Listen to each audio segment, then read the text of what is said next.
Good morning, and we're in chapter 6. Then the Lord said unto Moses, Now shalt thou see what I will do to Pharaoh. Remember, we finished yesterday. Moses was like, I thought it was going to be easier than this. I thought you said go and tell Pharaoh and we'd go. But it's not. It just made things worse, it felt like. But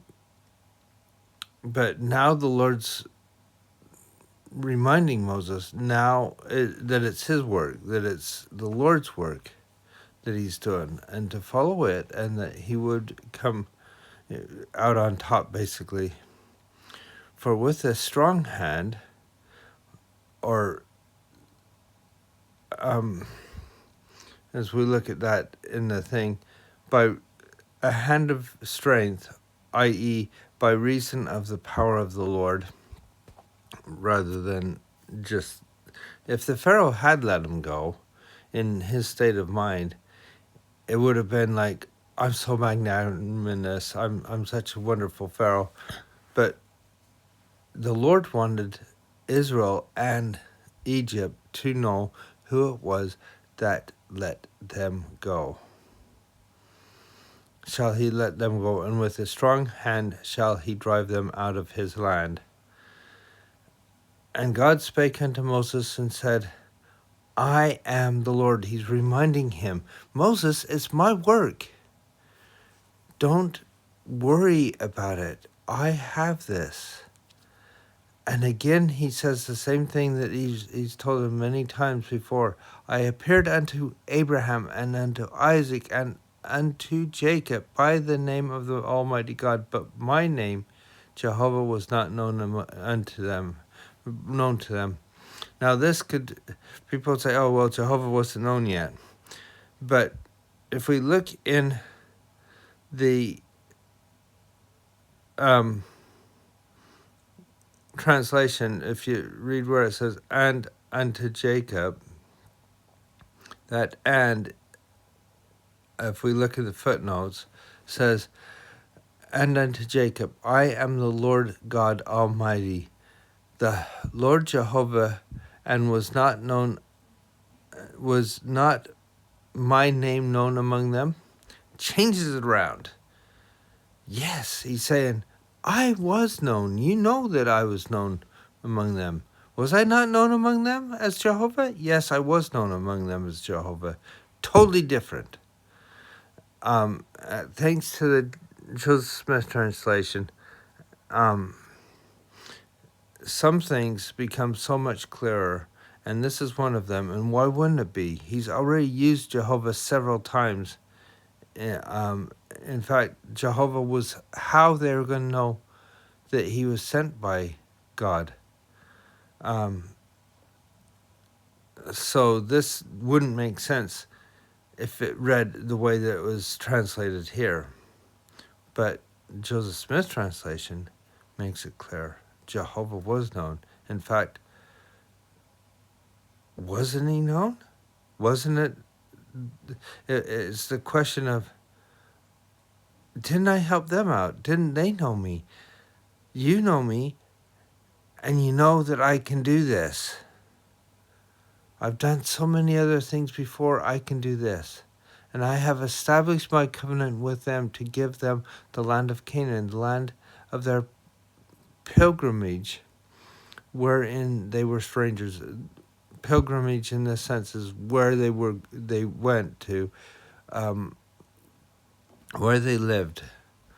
And strangers, I'm just trying to remember now what that was, sojourners in the land. And I have also heard the groaning of the children of Israel, whom the Egyptians keep in bondage, and I have remembered my covenant.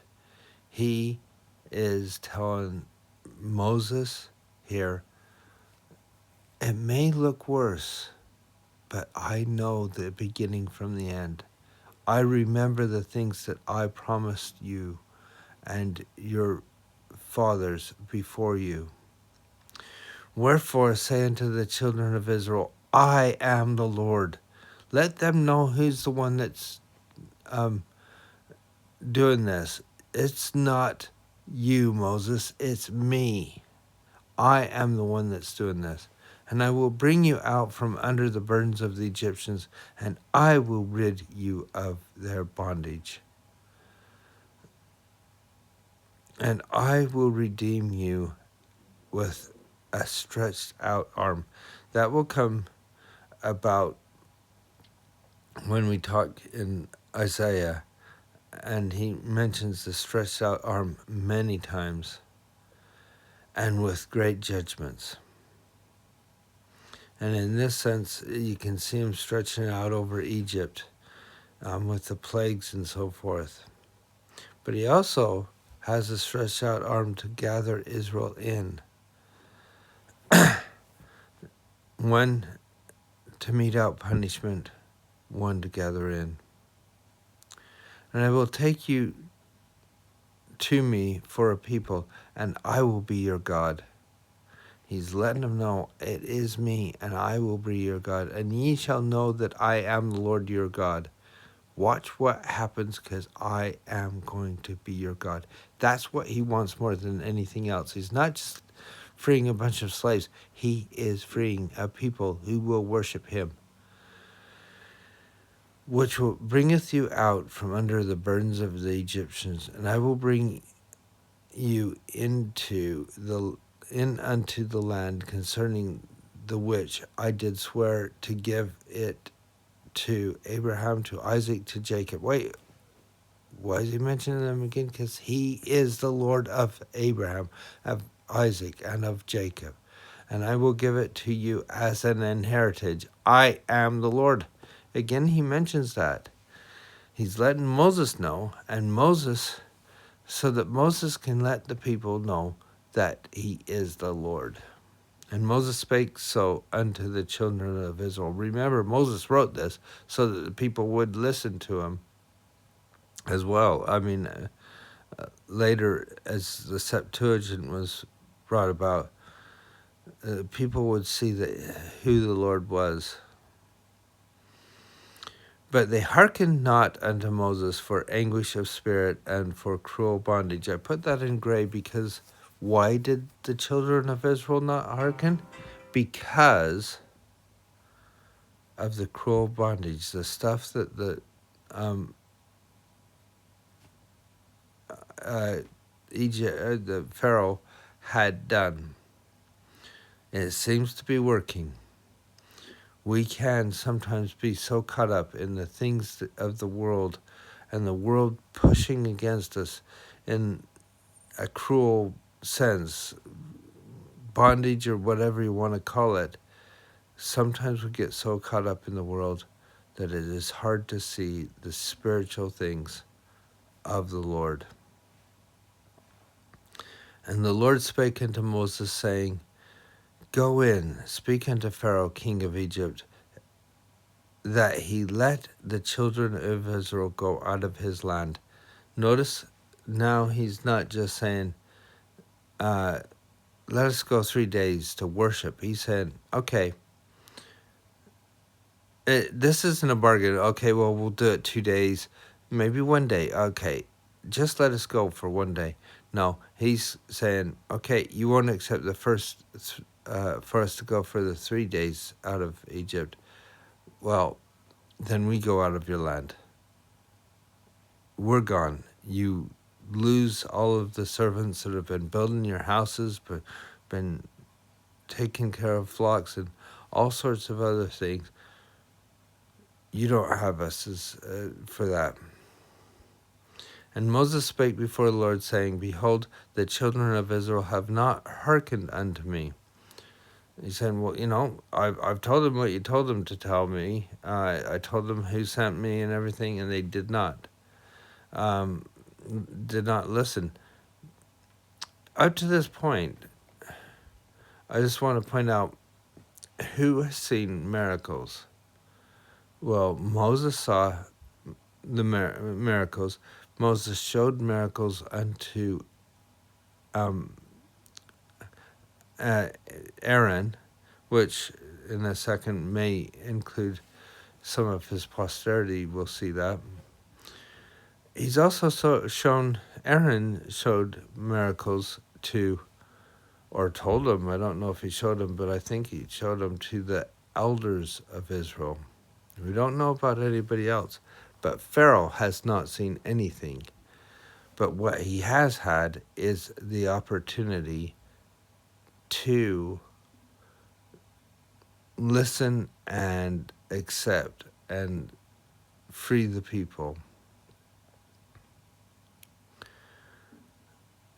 How then shall Pharaoh hear me, who am uncircumcised of uncircumcised lips? This uncircumcised lips is basically just him saying imperative speech. And he mentions that a few times. He's already mentioned it at Mount Sinai or Horeb, and he'll mention it again later. And the Lord spake unto Moses and unto Aaron, and gave them a charge unto the children of Israel. And notice he spake unto Moses and Aaron, and gave him a charge. So Aaron is part of this 100%. He is right there with Moses. To bring the children of Israel out of the land of Egypt. There is no more talk of just going out for a short time. These be the heads of the fathers of the houses. So this is important. This is kind of just the genealogy again. These are the genealogies that they often talk about. The sons of Reuben, the firstborn of Israel, Hanak, Palu, Hezron, and Carmi. These are the families of Reuben. And the house of Simeon is Jemuel, Jamin, Ohad, and Jachin, and Zor, and Sul, the son of the Canaanitish woman. These are the families of Simon. And these are the sons of Levi. Now he goes away. You think he's going to go down the 12 tribes? He doesn't. He gets to these. I'm not sure why they had to mention everything else, but they did mention this. And these are the names of the sons of Levi, according to their generations: Gershon, Kohath, and Merari. The years of Levi were 137 years. The sons of Gershon, Libni, Shimei, according to their families, and the sons of Kohath, Amram, and Ishar, and Hebron, and Uzal. The years of Kohath were 130 years. And the sons of Merari, Mahali, and Mushai. These are the families of Levi according to their generations. And Amram took him Jocheb, his father's sister, to wife, and she bare him Aaron and Moses. So now we have it right down to Moses from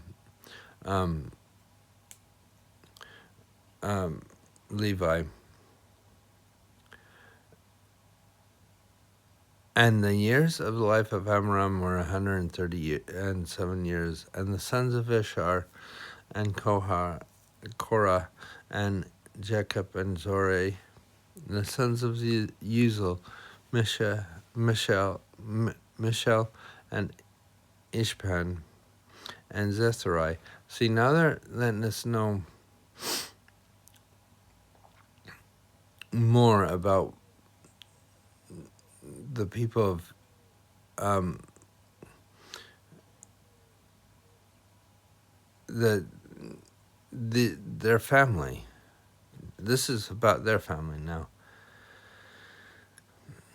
And Aaron took Elizabeth, the daughter of Aminadab, sister of Nahshon, to wife, and she bare him Nadab, Abihu, Eleazar, and Ithamar. And the sons of Korah, Ishar, Elika, Ishapath. These are the families of the Korites. And Eleazar, Aaron's son, took him one of the daughters of Petuel to wife, and she bare him Phinehas. And these are the heads of the fathers of the Levites, according to their families. And these are the Aaron and Moses, to whom the Lord said, bring out Israel from the land of Egypt, according to their armies. So he's saying, these are the people that we told about. These are some of the elders of Israel. These are the people that got to hear this. These are they which spake to Pharaoh of Egypt to bring out the children of Israel from Egypt. These are that Moses and Aaron. So these people who was just mentioned, I don't think it's important that we go through all of them. It wasn't just Moses going up to Pharaoh and saying, Pharaoh, I just need to talk to you a bit. Or Moses and Aaron. It was a company of them, and it was their family. People they knew, people that they